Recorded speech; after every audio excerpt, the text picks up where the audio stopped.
About 19 months ago, life ground to a halt.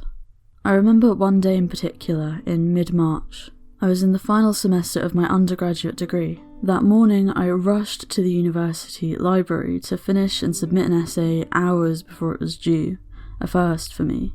Afterwards, I went into town for lunch with a friend and did some shopping. By the time I got home, it was late afternoon. I quickly ate some dinner, then went out for a long shift at the bar I was working at. I got home in the early hours of the morning, feeling exhausted. I found myself repeating the mantra of adult life. Just get through this week, just get through this week. Despite COVID already having found its way into the daily news cycle, like most, I hadn't yet grasped how profound its impact on my life would soon become. By April, things were looking very different. My university closed, then my work put me on furlough, then 2 of my 4 housemates moved out. Everything became incredibly quiet.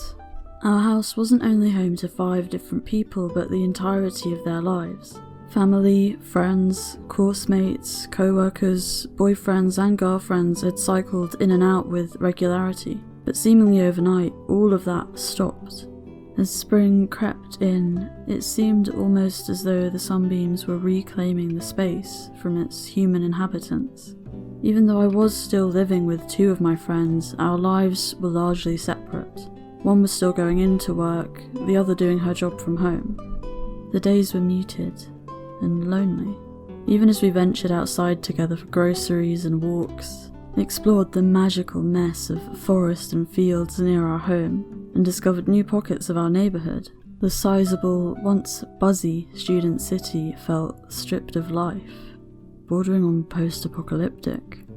I did ultimately spend large portions of the pandemic living alone, and can say with certainty that this early period was much less depressing. But these months had a dreamlike quality, never again replicated, at times almost beautifully serene, at others a little too surreal for comfort. Despite the companionship, everyone and everything felt increasingly distant.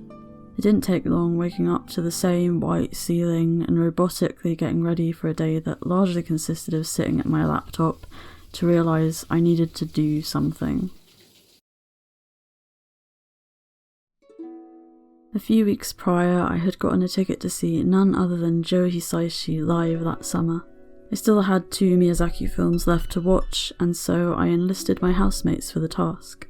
The concert did not, of course, end up going ahead. It's currently scheduled for next year, but a tradition was born. For the next few months, Saturday evenings were dedicated to working through my backlog of yet-to-be-seen anime movies, a beacon at the end of a largely empty yet simultaneously exhausting week.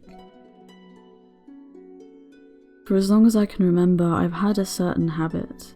Often in utterly mundane moments, I'll stop and wonder, where will I be exactly a year from now? Or 5? Will I remember this? Will I remember the person I was in this impossibly small sliver of time? Will I remember the things that worried me, or the things I was looking forward to?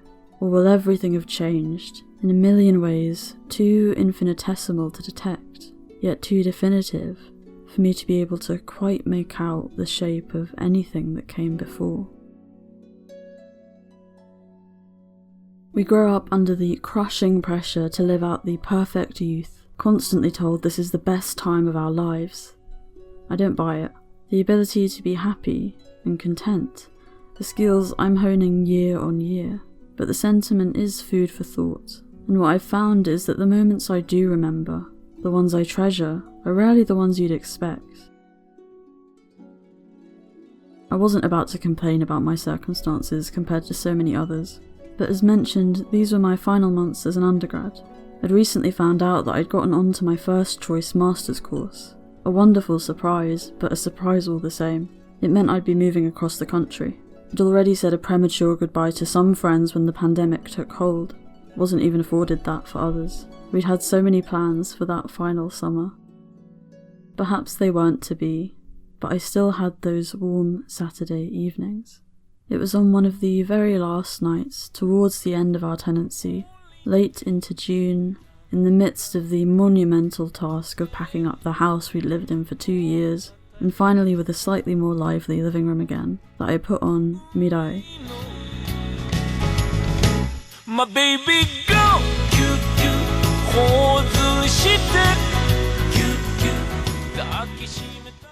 Despite having been an anime fan for over a decade, and having heard the name for just as long, this was my first experience with the work of director Mamoru Hosoda.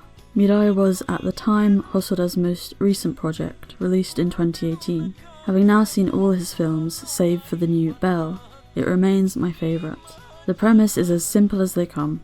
4-year-old Kun's world is turned upside down when his parents bring home his baby sister, Mirai, and he realises everything has just changed forever. I don't consider Mirai to be the kind of movie you can spoil, but if you haven't yet and want to experience it for yourself, I encourage you to click away now and come back when you have.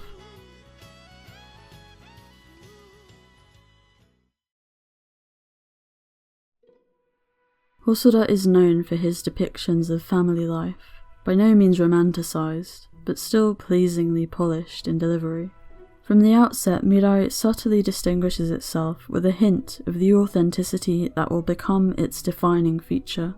The film's opening shot pans over its setting of Yokohama, settling on the home that will become the centre of this story, before placing its credits alongside a series of snapshots of Kun's parents. First newly married and moved in, then expecting their first child, and so on. By the third, they're arguing. Basing his films firmly in reality is nothing new for Hosoda. Every 3 years, he takes stock of his life and focuses his creative efforts on reflecting whatever he finds. 2015 saw him release The Boy and the Beast, a story about the struggles of fatherhood conceived in the wake of the birth of his first son. Prior to that, 2012's Wolf Children explores the trials and tribulations of single mother Hana, written as an ode to Hosoda's own mother, who brought him up alone following her passing. And so it goes. It should come as no surprise then to hear that Kun is modelled off of Hosoda's own son, and his struggles adapting to the birth of his little sister. Kun is treated as entirely his own character with his own agency. So often adults fail to capture that unique outlook on the world that can only be possessed by somebody still becoming acquainted with it on a day-to-day basis. But no doubt thanks to his own son, Hosoda miraculously pulls it off. In one of the film's first scenes, we watch Kun stop everything he is doing to watch the snow that has just begun to fall. He reaches out, grabs a solitary flake, then opens his palm to find that it has melted.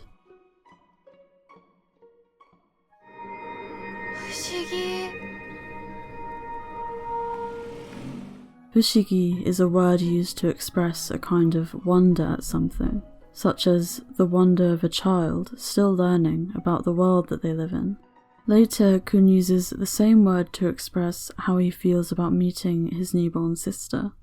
While frequently hilarious because of him, Mirai's comedy never comes at Kun's expense. When his parents ask him what he thinks the new baby should be called, he reels off the names of his favourite trains. To us, it's adorable, but Kun is being entirely earnest, in the same way that a single snowflake seems entirely as magical to him as a human being coming into existence. Kun's wonder doesn't last for long. Soon he comes to the earth-shattering realization that a new sibling means he's no longer the centre of his parents' attention. As somebody who also found themselves with a new sibling at the age of 4, Kun's outbursts called up emotions I hadn't realised I could still remember. That very same jealousy, verging on fear. Fear of losing my parents' love. The experience of becoming a sibling is a strange one. Specifically having memories of what it's like to be the prized only child, then losing that status. Kun's parents tell him again and again, he's a big brother now and he has to act like one. Deep down, Kun knows this. That's what's frustrating. He knows, but he isn't ready. He doesn't yet know how to be a big brother, or what that means. What Hosoda ultimately gives us is a beautifully woven tale about how we find our place within our family. When Kun's anxiety becomes almost unbearable, when his relationships are truly beginning to fracture, we get the first of a series of magical realism sequences. Here Kun meets an anthropomorphized version of the family dog, Yuko, who explains that he'd been through the very same thing as Kun when Kun himself had been born, providing a sense of companionship and solidarity previously invisible. In the next sequence, Kun meets Mirai from the future, her namesake. Scenes of the older Mirai with the younger Kun were what initially drew me to the film, as an older sister who had only ever seen a handful of anime about such relationships. In actuality, of course, Mirai is the younger sibling, but this doesn't mean Kun can't learn from her, as we see through their interactions. Hosoda explained that while as adults we see it as our role to teach and guide children, we oftentimes have more to learn from them. Just as Kun is discovering more about himself because of Mirai, their parents are on the same journey. In the next surreal sequence, Kun is seemingly transported right back into the past, where he spends time with his mother whilst she was his age. Until this point, Kun struggles to understand his mother. Not unlike him, she tends towards angry outbursts when frustrated, something the young Kun can only see as her being mean and unfair. It goes without saying that at his age, he isn't yet able to think about how his actions make his mother feel, or how much else might be on her mind every time she raises her voice at him. But by simply spending time with his mother whilst she is outside of that role, something clicks. The same way we all eventually reach the realization that our parents are every bit as flawed and vulnerable and multifaceted as us. Just as Kun is learning to become an older brother, his mother is still learning how to be a mother, and always will be. And just as Kun needs his mother's love, approval, and encouragement, she equally needs his.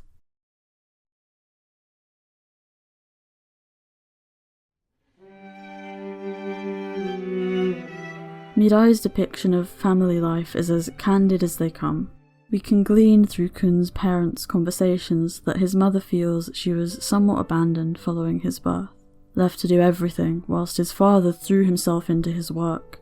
This time she's going straight back to the office, and Kun's father will be the one looking after the children and fitting in his work where he can. And so we see the unnamed Otosan frantically try to adjust under the watchful eye of his unamused wife. Interactions I'm all too familiar with as somebody who also grew up with a stay-at-home dad juggling a creative career. As Hosoda puts it, parents aren't just parents, right? They don't just raise children, they have their own lives and work. So I wanted to showcase the struggles of being pulled apart by all these different responsibilities. In the next magical realism sequence, Kun finds himself once again in the past with his great-grandfather, who helps give him the courage to learn to ride his new bike. It's a complicated, bittersweet moment for Kun's father. Seeing Kun reach this milestone he feels he hardly played a role in, what with so much of his attention going to his newborn daughter. Throughout the film, both parents question their abilities and wonder what they can do for their children, without realising that that kind of honest commitment to self-reflection and improvement is all that can really be asked of them. In the final flash forward, Kun meets his future self, but runs away before he can receive any advice, as if rejecting the very notions of growing up and change. He finds himself in a nightmarish reimagining of Tokyo Station, in spite of everything, searching for his family. When the attendant manning the lost and found asks him for the names of his mother and father so that they can be called to collect him, Kun can't provide them. But he has another, Mirai. He's Mirai's big brother.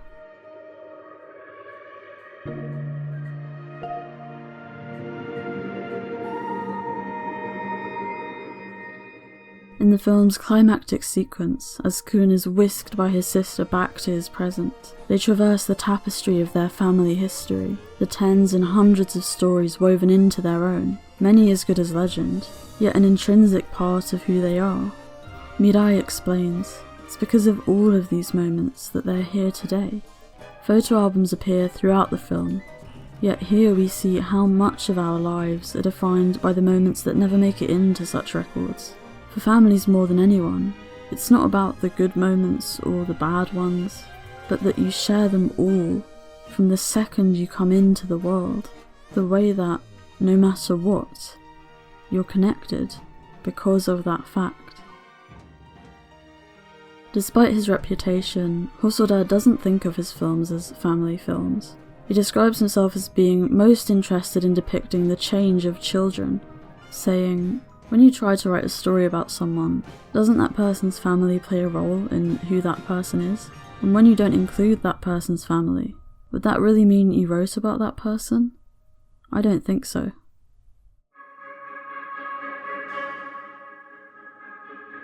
Hosoda's conceptualization of family is never oppressive.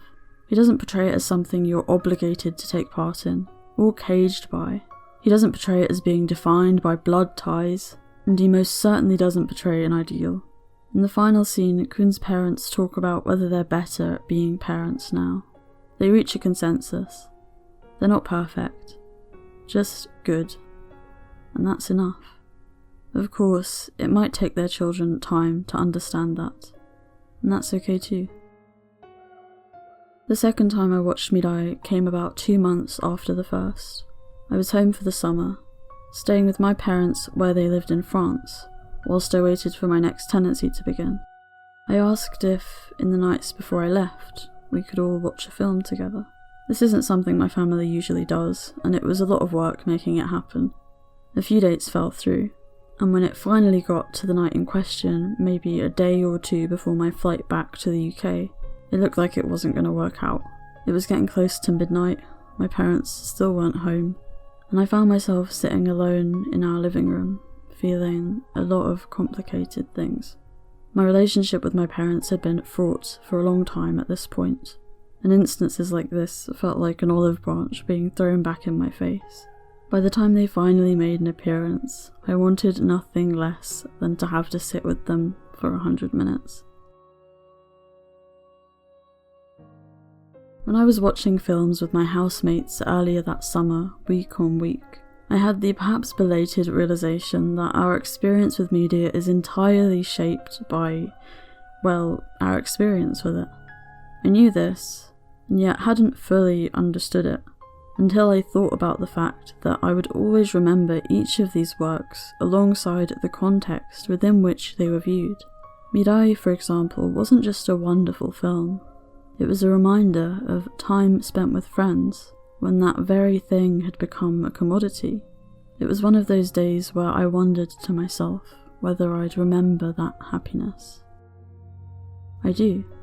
I also remember the experience I had as that same film played out in front of my family, hurt and anger dissipating, minute by minute, finding in its place a kind of momentary peace I would not have been able to conjure alone. It was like magic.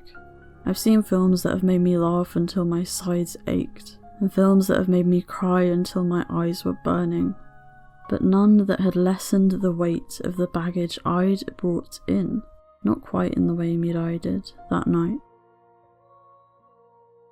The profundity might have been lost on all but me, but every so often my parents would pipe up with a noise or a comment, remarking on how our lives were reflected in the events playing out across the screen. Every so often I'd wonder, when Kun's parents spoke about their imperfections, and whether it was enough simply to try, whether they understood why I'd chosen it. At the same time, it wasn't even really about them. I think that in those 100 minutes, I gave myself permission to try to understand, to try to see things from their perspective. I gave myself permission to believe that they did their best, and finally understood that that act didn't have to be an invalidation of my pain. Mirai at first appears deceptively simple, yet immense thought went into this realization of Kun's journey, right down to the stage upon which the story is set. Speaking of the layout of the family home, Hosoda explained, "The room isn't separated by walls, but instead levels, and between the rooms there are windows. I wanted this because this is a story about Kun learning about his family's truths and secrets, and the windows allow him to see through them. The room being on different levels with stairs is a literal symbol of Kun stepping up and growing. To be a family is to share in one another's highest highs and lowest lows. To push your bonds to the absolute limit. to see people at their most vulnerable and their most flawed. Throughout the film, Mirai of the future and Kun stumble upon one another, then find themselves torn apart by time and space. They get lost, and search for one another, and get lost again. As she at last brings him back to the present he is now ready to embrace, he asks her if they'll see one another again, as though they truly are saying goodbye, even though Kun's baby sister is in the room just ahead of him. What he's really asking, when will they be able to talk like this again? When will they happen upon another moment of understanding?